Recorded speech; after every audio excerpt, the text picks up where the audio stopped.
Bismillahirrahmanirrahim. Assalamualaikum warahmatullahi wabarakatuh.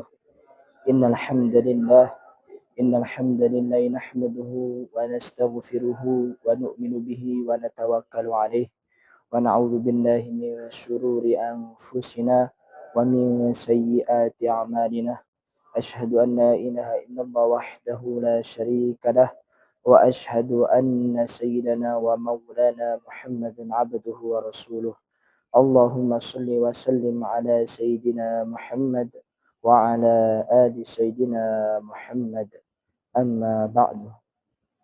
Saudaraku yang dimuliakan oleh Allah Subhanahu wa taala, tanpa terasa kita akan meninggalkan bulan yang mulia, bulan umatnya Rasulullah sallallahu alaihi wasallam, bulan yang dirindukan oleh umatnya Rasulullah sallallahu alaihi wasallam, dan kita akan memasuki bulan Syawal, pergantian bulan.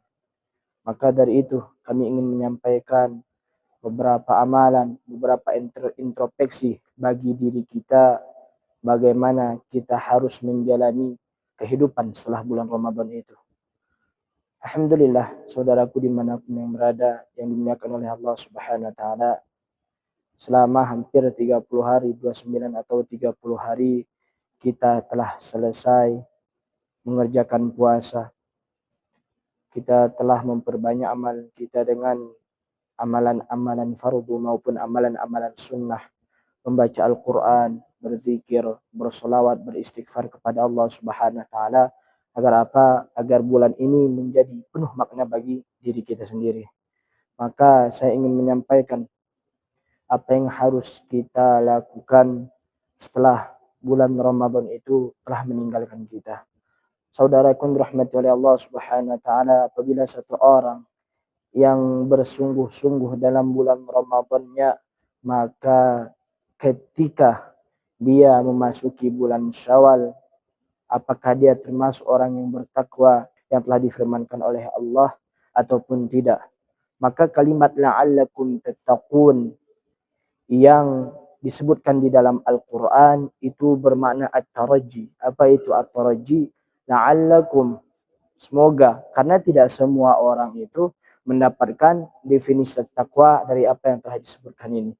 Tetapi orang-orang yang betul-betul bersungguh dalam bulan Ramadannya, betul-betul mengoptimalkan bulan Ramadannya itu, maka Allah Subhanahu wa taala akan memberikan gelar tattaqun kepada hambanya.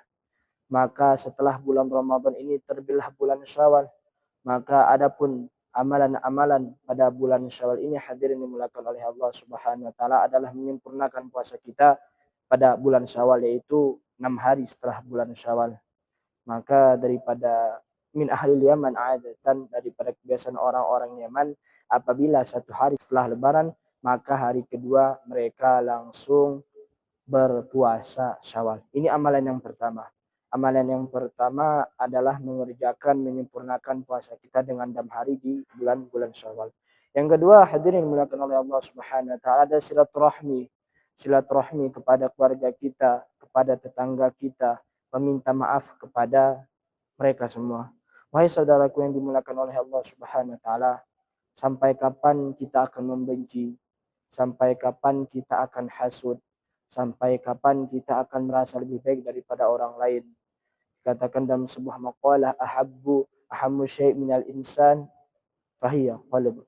Yang paling penting dalam hati manusia, yang paling penting dalam diri manusia adalah hati. Maka ketika bulan Syawal ini telah tiba, maka bersihkanlah hati kita, turunkanlah ego kita agar bermaaf-maafan dengan mungkin keluarga kita, mungkin ada sanak saudara kita yang mempunyai masalah dengan kita. Kita maafkan. Sampai kapan hati itu akan terus kotor?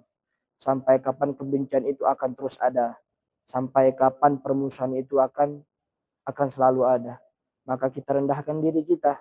Kita meminta maaf kepada manusia, begitu juga kepada Allah Subhanahu wa taala. Kenapa? Karena lemahnya amalan kita dalam bulan Ramadan.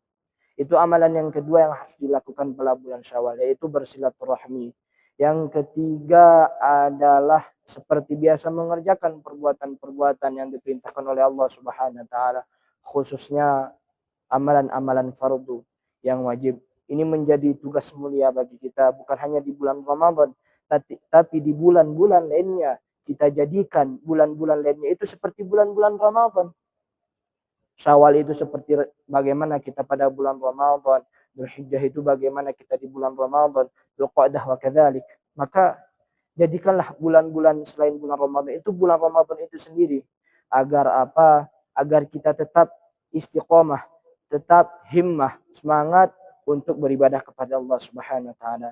Saudaraku yang dimuliakan oleh Allah Subhanahu wa taala, maka dengan itulah penting bagi kita untuk bagaimana selalu bersemangat dalam amalan-amalan agama.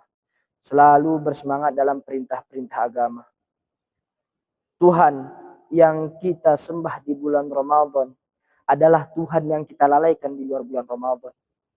Tuhan yang enggak kita sembah, yang enggak kita sholat selain bulan Ramadan adalah Tuhan yang kita sembah di bulan Ramadan.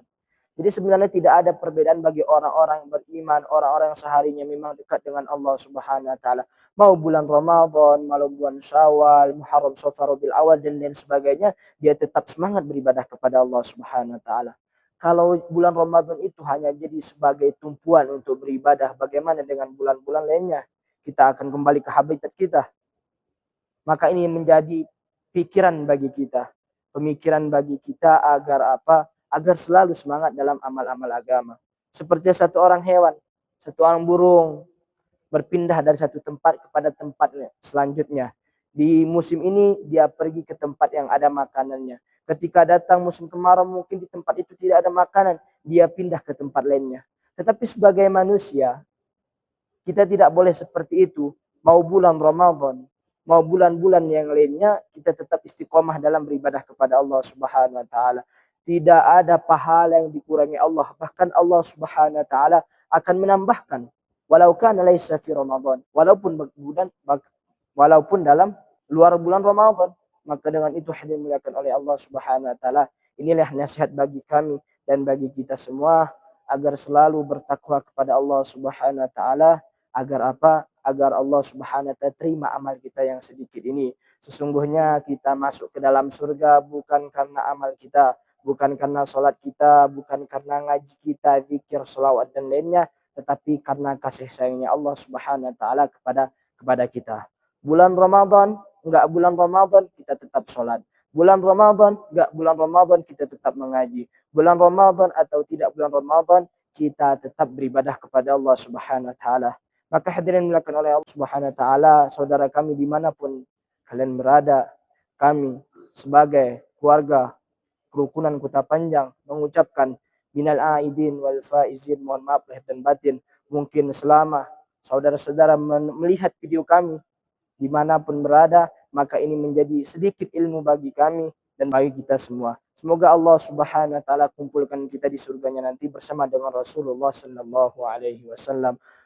Mungkin hanya ini yang bisa kami sampaikan. Yang benar datangnya dari Allah, yang salah memang datangnya daripada diri kami sendiri sebagai manusia. Subhanakallahumma wa bihamdika asyhadu an la ilaha illa anta astaghfiruka wa atubu ilaik. Assalamualaikum warahmatullahi wabarakatuh.